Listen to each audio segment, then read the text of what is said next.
our class tonight, and we are going to be considering a title of a song that sort of got me thinking in this direction, but several passages, several texts in the Bible that talk about the future, and as we kind of reflect on what we know as Christians, how that relates to the future unfolding in front of us. And the song, of course, that I was thinking of is I Know Who Holds Tomorrow. Many things about tomorrow I don't seem to understand, but I know who holds tomorrow, and I know who holds my hand. And so we're going to think about that, those lyrics, and think about those texts that remind us of what we know about the future and what we know about the one who holds tomorrow. Start though. What are some predictions about the future that you remember hearing as a kid or a young adult that maybe didn't pan out exactly the way they were predicted, or maybe it was something you were excited about that never happened? Yeah, Michelle. In third grade, we were told that by 2000, we would be on the metric system. Yes, we were. I was made to learn the metric system in fourth grade or fifth grade or something, and that's a good thing that we're not. never worked out. We never made that transition. Yeah, for good or bad, we never changed it. What else? What are some other things? The one I remember that I was so looking forward to is the idea that we'd all have like jetpacks, that we'd be jetting around on the Jetsons or whatever. We'd all be jetting around in these jetpacks everywhere we went. That was all that excited me. I was all in for that. Still don't have my personal jetpack. I remember a few years ago. Remember the movie Back to the Future 2, where they go into the future and they have like hoverboards, like skateboards that hover on the, and 2015, that was it, yeah. And so everybody was disappointed when 2015 rolled around and we didn't have hoverboards. Do you remember others like that?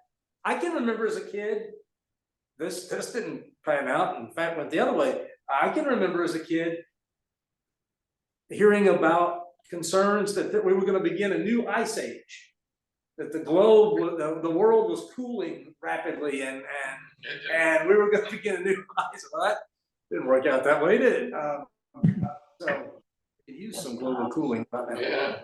Now all the ice is gonna melt. I know. Every day. So, I mean, predicting the future can be a little bit of a dicey business, can it? It can be a little hard. Yeah, people are drawn to it like flies. We love to try it. We love to try to do it. Everybody loves to hear the future. Yeah, we love to try to predict the future, but it doesn't always. Sometimes we get pretty close, but it doesn't always work out exactly the way we think it's going to. Would you want to know the future? Not always. No, I don't think I do. Sometimes, yeah, but not always. Why not? Well, because sometimes it holds bad things. okay. Do you want to know the bad things? World War III or something. Could be in the offing. Couldn't change them, no. Right. Do you want to know? Now, you raise an interesting point, though. If we knew something bad was happening and we could change it, maybe that'd be good, whether on a personal level or But I larger don't think it level. would be changeable if we knew we were gonna be stuck with it anyway. No, I wouldn't want to. yeah. I would be able to enjoy 1 second, Yeah, maybe even a nanosecond. I'm not sure human beings are real good at, even when we know bad stuff is coming, I'm not sure we're real good at making the sacrifices we need to make now to change those things. We're not good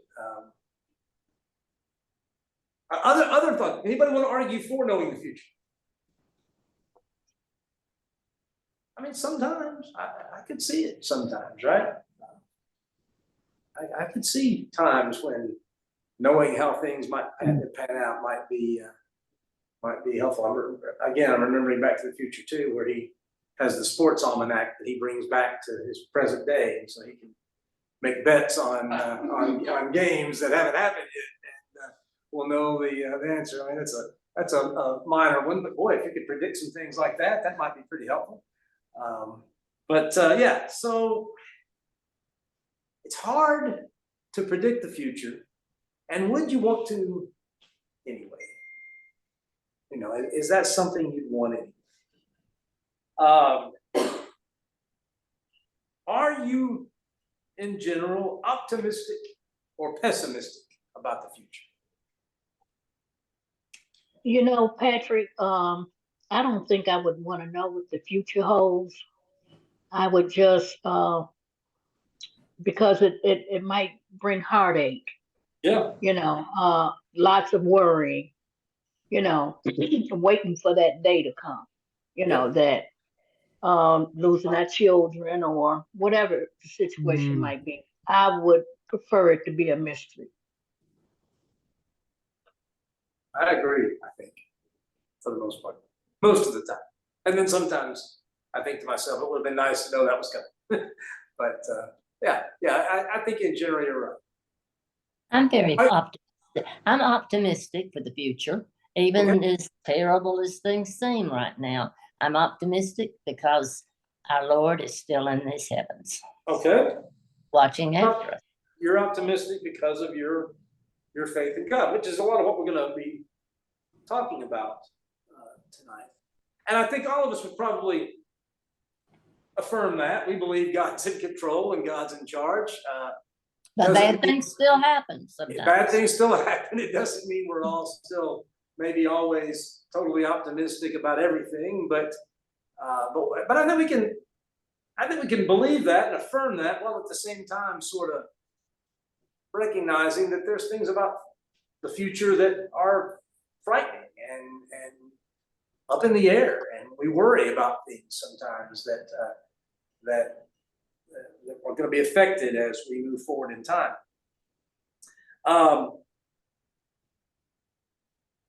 Other thoughts about any of that? Other comments about any of that?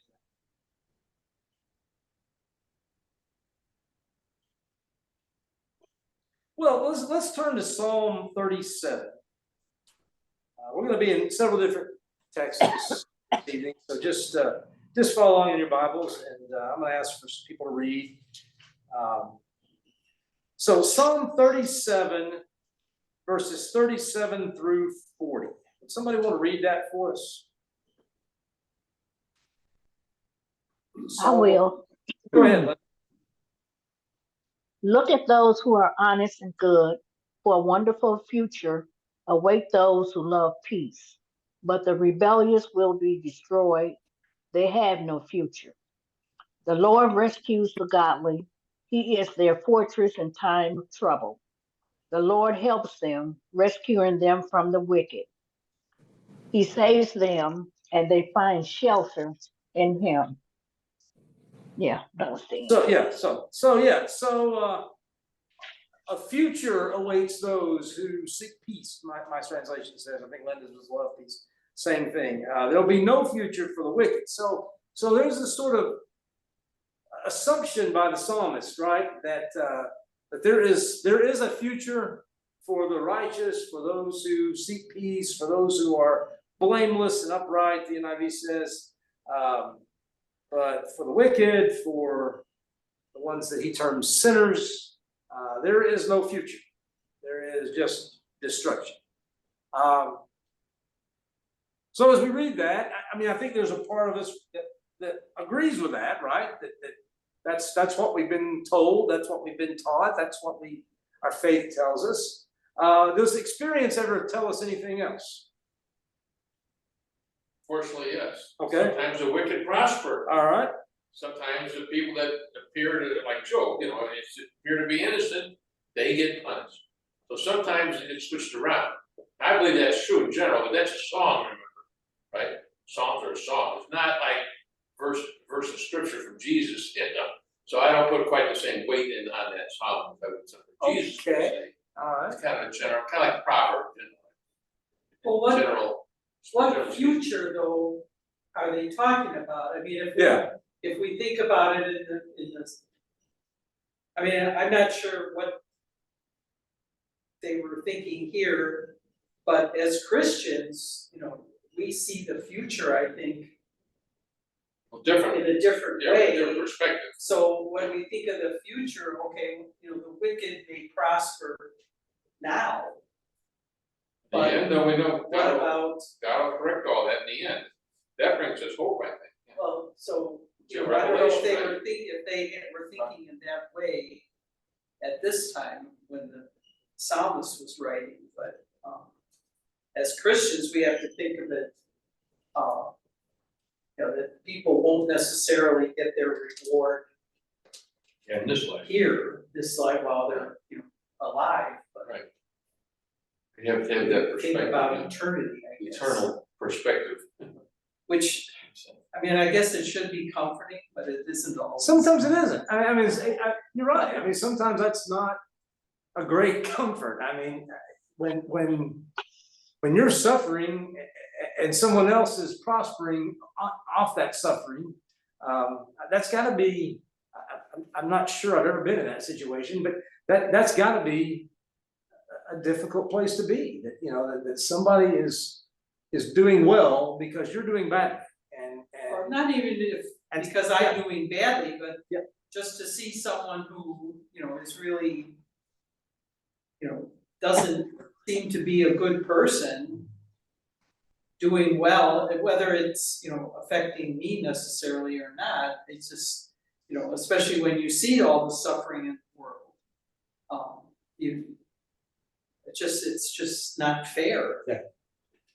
I mean, sometimes people are poor through no fault of their own. I mean, they're generational causes, right?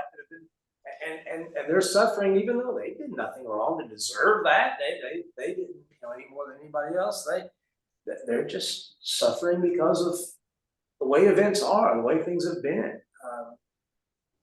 Yeah, that's gotta be hard. People who are living with disease while people around them who don't seem to care about the Lord or don't are doing well. They're healthy. They're healthy. Yeah, I mean, while we believe that promise is true, we also sometimes I think struggle with that idea. What future and where is that and how many of God's people have died without knowing that future that the psalmist is talking about, without experiencing any kind of vindication or any kind of justice. Yeah, it's hard to deal with. And one of the reasons, by the way, we as Christians, we need to remember and remind ourselves of God's judgment. God, that's a necessity. We don't like to think about God's judgment sometimes, but if you believe God is just and you believe that there's a future for the righteous and no future for the wicked, you know, at some point God's judgment has to be a part of that equation, right? It has to enter in there, even though we don't like to consider that. Maybe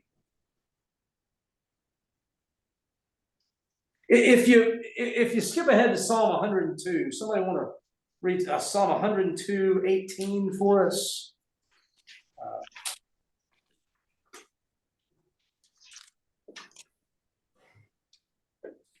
Let this be written for a future generation, that a people not yet created may praise the Lord. So the what he's talking about being written is the first 17 verses of the psalm, basically, that talk about God's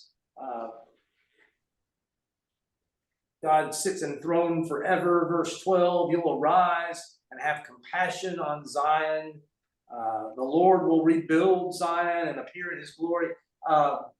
You get the impression, right, that this psalm was written during the exile, as God's people were dealing with the loss of Jerusalem and dealing with the loss of their lives as they'd known it. They were looking ahead to God's intervention, and he will respond to the prayer of the destitute. He will not despise their plea. Let this be written for a future generation, that the people not yet created may praise the Lord. there's a little bit of sadness in that, right? Because it almost feels like the psalmist doesn't necessarily think he's gonna live to see it, you know, it's not, maybe not gonna happen in his lifetime. But that at some point, God is going to intervene, God is going to step in and vindicate his people, and when that happens, you know, there needs to be a Psalms that the people can sing to remember and rejoice and thank God for his love and faithfulness. But it takes seriously, I think the psalmist wrestles with that, what we're talking about, that sometimes the future we want isn't the one that plays out for us, and we don't necessarily see the fulfillment of God's promises right when we want them to.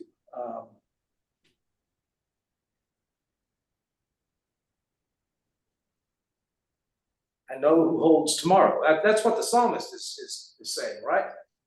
Things are a mess right now, but I know God, and I trust in him, and I believe in his compassion and his faithfulness. And so we're going to keep hoping, and we're going to keep writing the Psalms, and we're going to keep giving future generations the vocabulary and the memories to worship God with,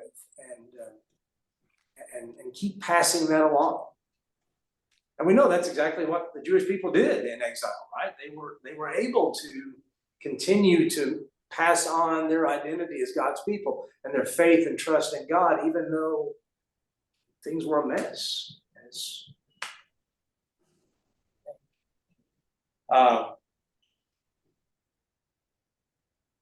So, you know, this is a psalm that deals with that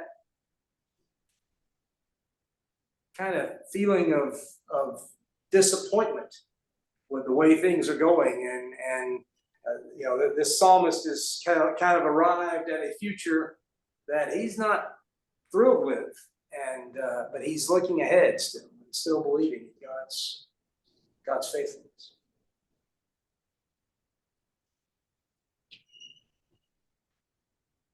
We sometimes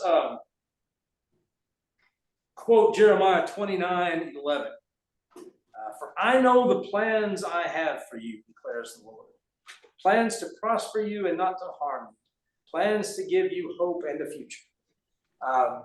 Sometimes we sort of appropriate that verse for ourselves. And there's reasons to do that. There's reasons to I think, to affirm that hope that God has plans to give us hope in a future. That's what we believe as Christians. That's what our faith tells us, that God in Christ has given us hope, and he gives us a future, and he gives us promise of eternal life, and all of that. But who was that originally addressed to? Jeremiah 29:11. It says it was, the Lord says, when 70 years are completed for Babylon, so it was written to the Jewish people who were in captivity. Yeah, the verse before it talks about 70 years, right? The time that the Jewish people would be in exile, and this is a promise for them first. Now, there are ways that we can legitimately, I think, adopt that same hope and that same trust in God, but this was originally written to Israel as they kind of languished in exile. So a question popped into my head as I was thinking about that. Would people living in Jesus's time say that promise had been fulfilled? That God was going to give them hope in the future? Spiritually speaking, yeah. And Jesus came to redeem them, to give them hope, But the future. yes, but okay, let's for a moment say we don't know yet who Jesus is, right? All we know is this promise that God made 500 years before, 600 years before. Things had changed much. I mean, they were living, The Romans. you know, under the Roman Empire. Not a good place to be. Now they were in the Promised Land. They had the temple, they had the city, so things were we're better that way. But I'm not sure. In fact, we know for a fact that not everybody, at least in Jesus' day, believed that this prophecy had been fulfilled. They were still waiting for it. That's why in Jesus' day there was an intense messianic expectation that took all sorts of different forms and went in all sorts of different directions, because people were kind of waiting still for exile in a sense to end. I mean, they had come back home, but there was still, I mean, for the average person, you know, where was the prosperity? Where was the security and the peace that the prophet talked about? A lot of Jews today still waiting. Sure, Most of them I've ever talked to are convinced that Jesus was not the Messiah, and they're still waiting for him to come. It's very sad. And when things happen like it happened in Israel this week, and things happen through the years, the persecution they've endured through the years, you can see why they would still be kind of waiting for some fulfillment of that promise. And so you know, there's still that conviction God is going to do something, but when and what and how, and the same questions we sometimes ask. What is God going to do? When? And how's it going to take shape?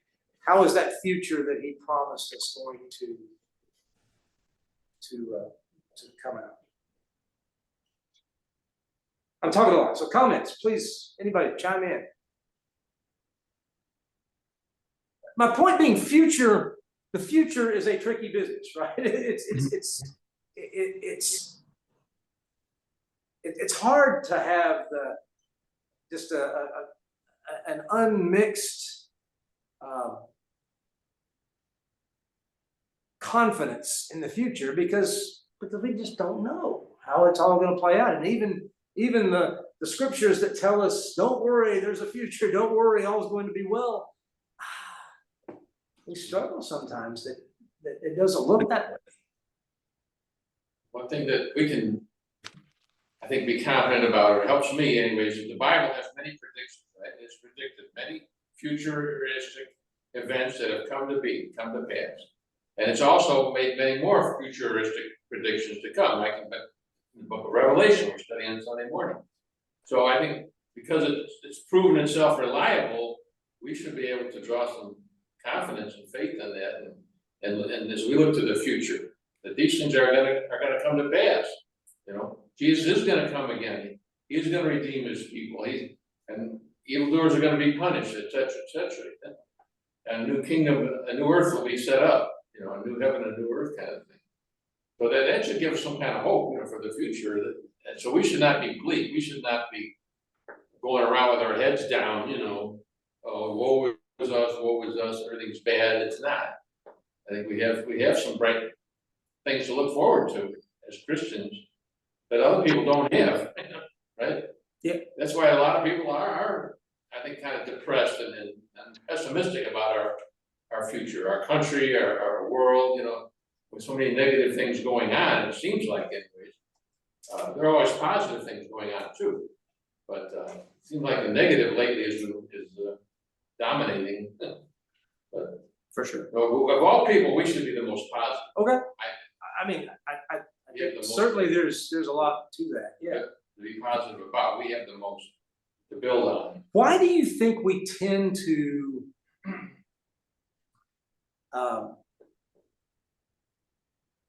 paint the good old days with sort of a rosy glow and have fear about the future? Why is that? I don't say we always do that, but there's enough of a tendency, right, that we tend to look back on the past and call them, you know, talk about the good old days.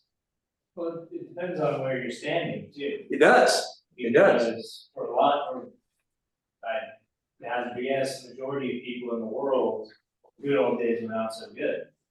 It's a pretty small minority of rather wealthy people who were better off then than they are now. I mean, well, that's not even true. Everyone's better off now.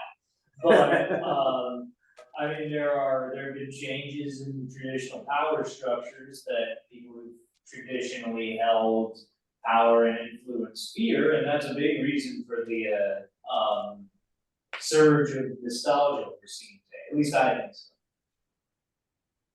Yeah, I think it's the media, okay.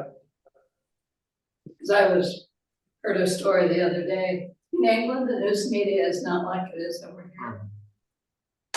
They don't have violence, they don't talk about violence all the time, Where is this? and in English. England, Oh, and they don't have near the troubles that we have over here, because the media does not harp on it all continuously, 24 hours a day. I would suggest to you that the reason we get nostalgic about the past and fearful about the future is because the past is what we know.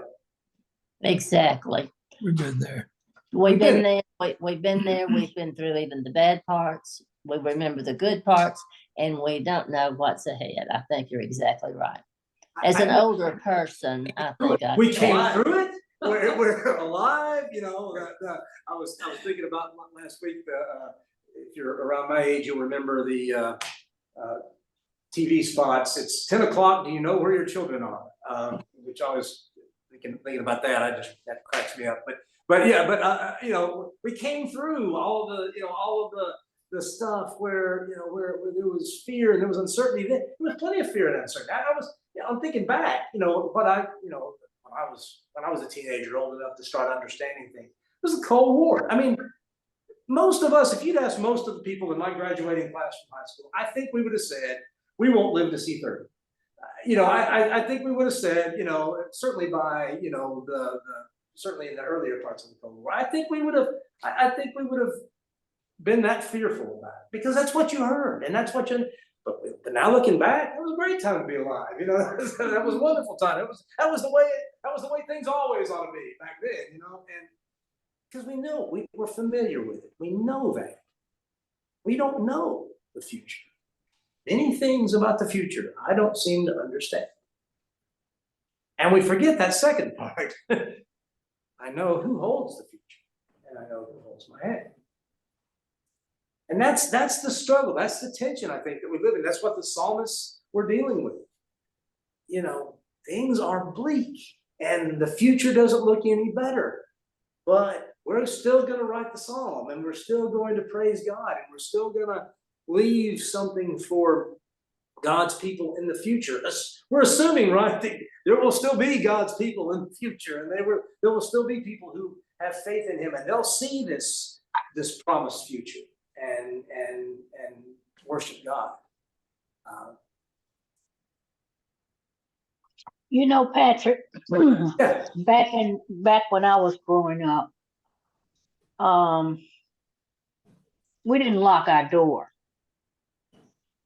So I imagine our parents had to feel pretty safe and in good hands, because our door was never locked. We can just walk in and out, and neighbors just walk in, and that's just something that we can't do today, period.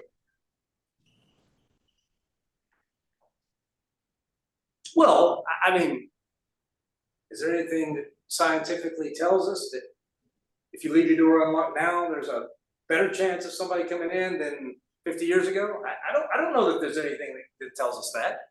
We assume that, we think that, because we remember the good stuff. We forget the bad stuff. We forget there was crime back then. There was theft back then. Things happened. well, I don't know, who was that, Linda? Yeah. I'm not sure where she grew up, but in Chicago, we locked our doors. You grew up in Chicago, right, Lynn? Yes, 133rd and Langley, Yeah.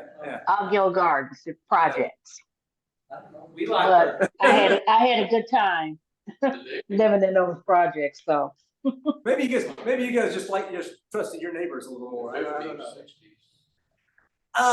Yeah, I think we have that sense that things were better then, and we're fearful about what's to come because the future, by definition, is unknown.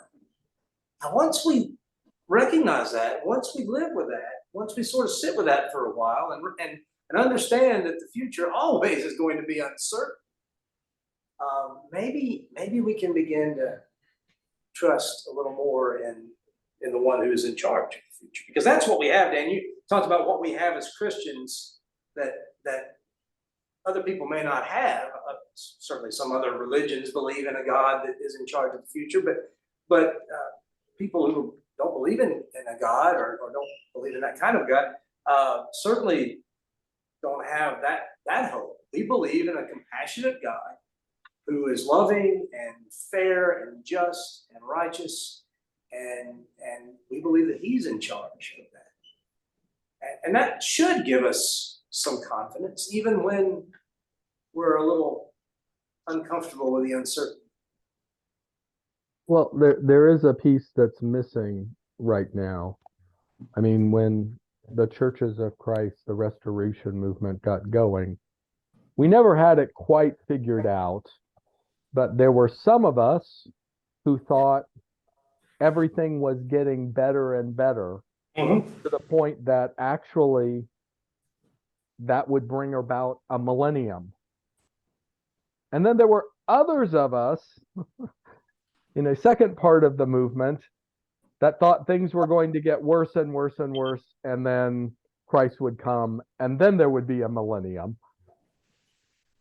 And the people who believed things were getting better and better were sort of stymied by World War I and World War II, and I mean, and that just sort of ground of its own accord into the dirt. And then we also then attacked the people who believed in the more negative outlook as well, which means that right now we just don't know. And actually that's not quite as comfortable as to sort of having a feeling of our place within an overarching arc of history, that I think allowed some people to sort of make sense of what was going on, of what they saw around them. And now we're a millennial. We have no idea. We're not going to take a stand. At least, well, you're preaching on Revelation, Patrick, so you can venture forth if you wish. But in general, and so we are a little bit lost compared to maybe prior generations who had believed in a more definite. Again, it's not whether Christ is coming, but it's what's going to happen to us in relation to Christ coming, that maybe allowed them to make a little more sense of what was going on in the world around them, or frame it in a particular way. And certainly if you can sort of see how an optimistic view of the future makes sense, well then you can move forward with more confidence and more hope. So let's sort of pivot a little bit. Let's go to Matthew chapter 6, verse 25. And you probably knew I was going to be here at some point tonight. But I'm going to read this. I'm going to read verses 25 through 34. While I'm reading it, think about, what are Jesus's beliefs about the future? What does he seem to believe about the future? And we're just going to list some things that we think that it seems like Jesus believes about the future from this passage. Matthew 6, 25 through 34. And I want to say as we start, you may disagree to some extent, but Jesus was human, and Jesus apparently didn't have some sort of divine insight into time frames. We sometimes think, well, Jesus knew what was going to happen. I think he knew what was going to happen, but he didn't know how and when. He says, right? I don't know when the end is going to come. I don't know when God is going to come make things right. So let's don't shift. Let's don't cop out by saying, well, Jesus knew. Jesus knew things we didn't. I'm not so sure Jesus knew much more than we did, other than the insight that he had into God and the insight he had into the Father. He knew what was gonna happen to him. He knew the broad strokes of what was going to go on. But I don't think he had the sense, the sense that we'd like to about the future and the prediction of the future. He knew Judas was going to betray him. There were some things he knew. But he didn't have this overarching view, I don't think, as a human being on earth.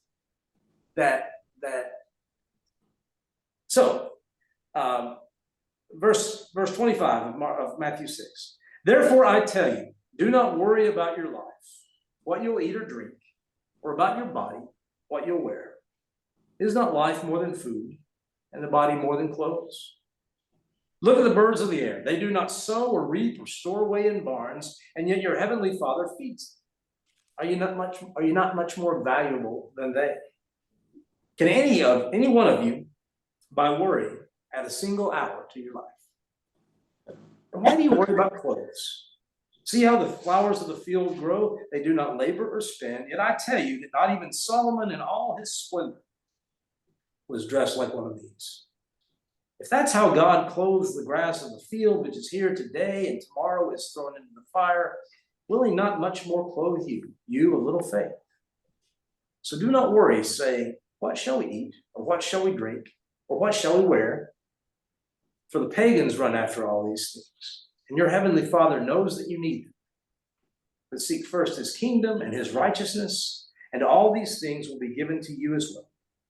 Therefore, do not worry about tomorrow, for tomorrow will worry about itself. Each day has enough trouble of its own. So, what are Jesus's main beliefs about the future?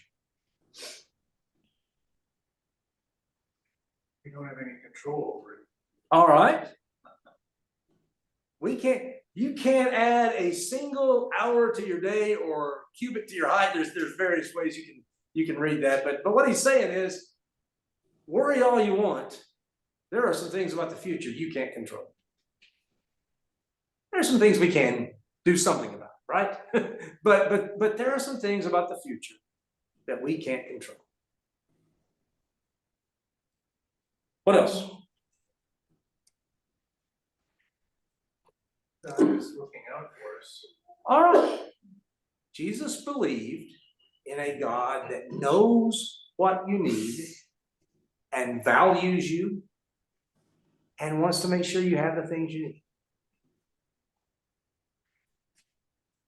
That was something about the future Jesus firmly believed. He seems to think that spiritual life, though, is much more important than physical Okay. things. All right. That's the main thing, the main point. What I put down, sort of connected to that, is the things we often worry about most aren't the things that matter most. Now that's easy to say, right? And it's harder in the moment when you're trying to make the house payment or whatever. We were saying ultimate, Yeah. that the spiritual things are more important. The things we often, and again, generally speaking, the things we often worry about the most aren't always the things that, in the bigger picture, matter most. And we can debate that and discuss that, but I think that's kind of what Jesus is getting at when he talks about not worrying about the basics, right? The what you wear, what you eat. I mean, those seem like pretty important things. I certainly want regular meals. I've kind of gotten used to that, and You gotta have clothes. well, the rest of You you, have freaks, right? the rest of you certainly want me to have clothes. I can't sure of that. That won't work. Yeah. So I mean, yeah. I mean, those are important things, and Jesus says, don't spend all kinds of time worrying about those things, because again, worry doesn't necessarily do the job, right? You do what you can, you do what you need to do, but you don't spend a lot of time fretting over those things because they won't change. A worry won't change it.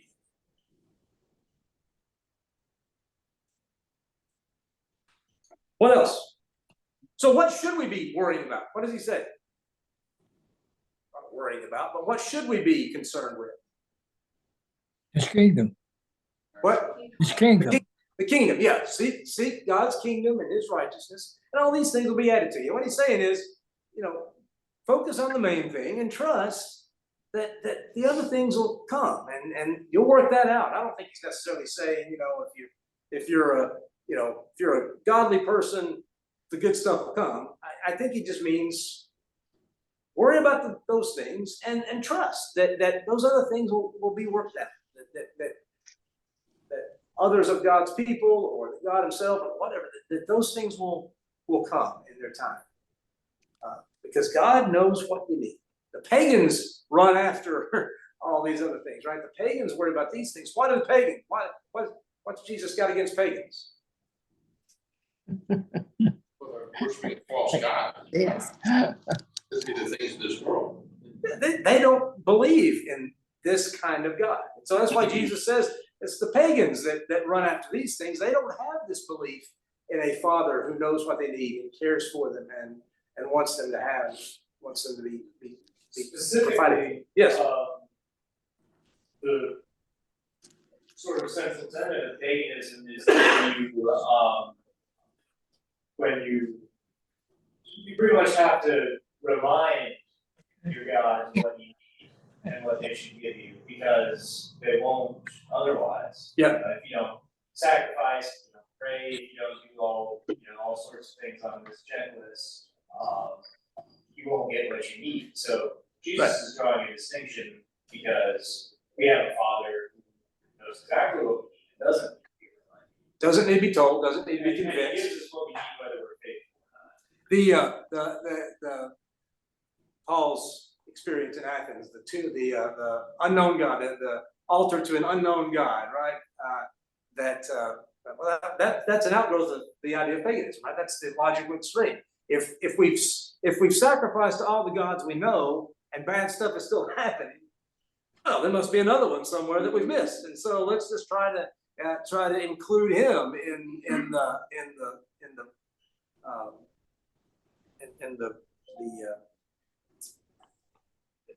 our worship.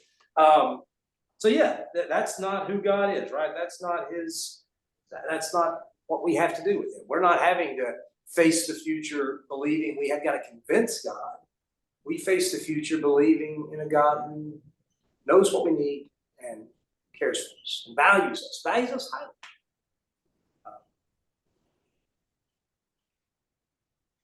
There's a phrase he uses that I think is maybe a helpful one too. Each day has enough trouble of its own. I'm glad actually he included that little phrase. Because otherwise it kind of sort of sounds like Jesus is saying, just go up and sit up on a mountain somewhere and just be above it all. What he says is, yes, there's going to be trouble. Don't borrow tomorrow's trouble today, right? Deal with what's in front of us. Let's deal with the trouble in front of us. Good Deal with the things we got to deal with today. So many people that are always worried about. Yeah, absolutely. And I'm one of them. What's I tend to be one of them. I tend to be sick worrying. and so you've got this constant, oh, what's going to happen tomorrow? And Jesus says, you got plenty to deal with today. Deal with today. Deal with what's in front of you, and then trust. And you know what? Dealing with what is in front of you now gives you more confidence in God that He will help you deal with things in the future. Absolutely. Absolutely, right? When you've come through things, we just said that. Why do we nostalgize the past? Well, we've come through it, somebody said, right? We've already been through that. We've seen God be faithful to us. We've seen God's people be faithful to us. We've seen that God gives us the ability to handle things that we didn't think we could handle, or opportunities to grow and resources that we never imagined. And so we believe He'll do the same. So each day, you deal with the trouble today. And then you step into the next day and the next day. Knowing that you're not alone in any of it. Knowing that you've got this God who loves you and cares for you. I think it's like a discipline. You have to discipline yourself. Sure it is, Some yeah. of us are more natural warriors than others. Yeah. I used to be a warrior, but I'm not anymore. I've learned not to do that. Yeah. But you just kind of discipline yourself and say, don't do that, and move on to something else. I think there is a discipline to it. I think you're right. I think that's, as in most things in the life of a Christian, there is a discipline involved with it. It doesn't come naturally to us, is the point. That's why you need discipline, right? It doesn't always come naturally to us.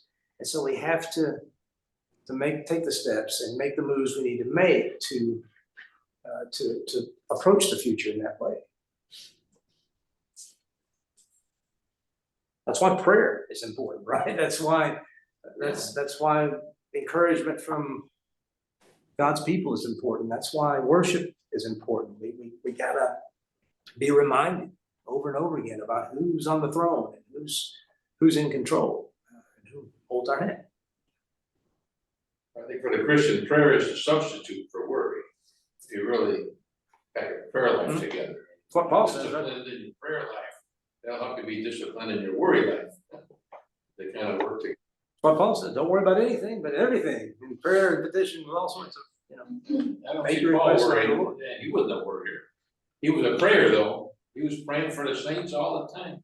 Must spend hours every day in prayer. He didn't have time to worry.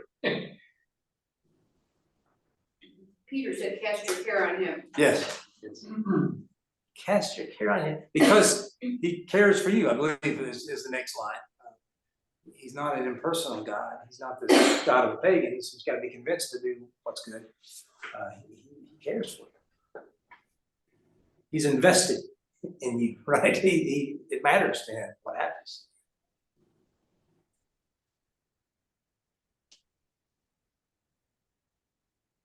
Other thoughts about Matthew 6? Other things you got there that Jesus believes about the future?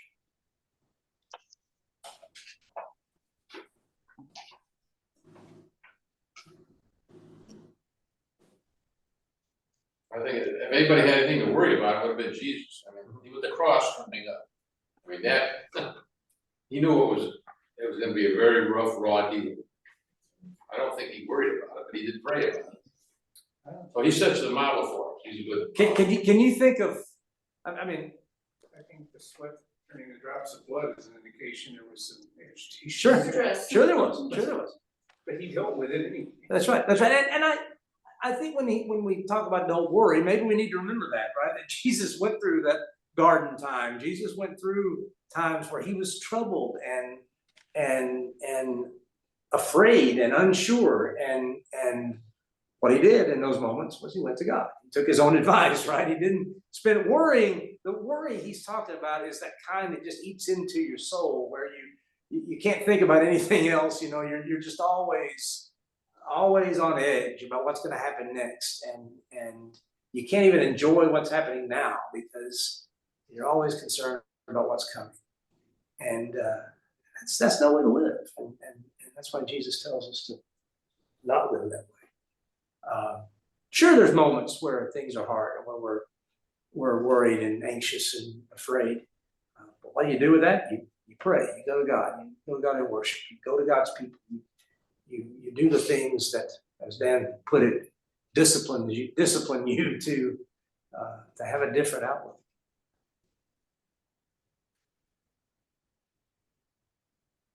None of that is to say that the things that we deal with and the things that we're concerned about in the future are trivial. They're not. I mean, the things that are out there in front of us in the future, the things that we can worry about, they're not trivial. They do matter. They are important. But again, we have a God who holds our hand and who holds the future, and we put our faith in him.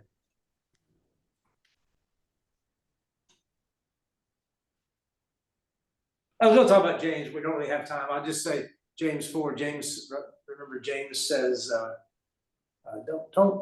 don't get too arrogant about your plans. And that's maybe a good way to end it. We all make plans for the future, and that's as it should be. I don't think there's anything in scripture that should discourage us from making plans, whether it's college funds, retirement funds, whether it's vacation plans next year, or plans to have surgery in 6 months, whatever it is, you know.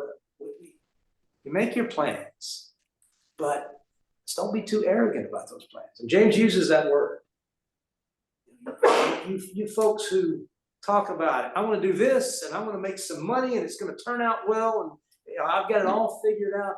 Don't be arrogant. The problem isn't the plans, the problem is what does James say you should say? Lord Lord willing. willing. Lord willing. I don't think he necessarily means you gotta always say that every time you talk about future plans. It probably wouldn't hurt. But the point being, don't get so arrogant about your plans that you forget all of it depends on God's will and what God wants and what He intends. And that may be different from your plans. And when that's the case, don't hold on to your plans like a toddler. You know, let go and trust in God.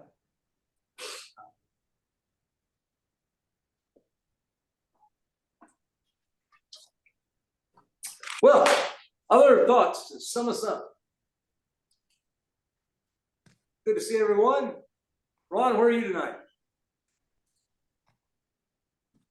Buffalo.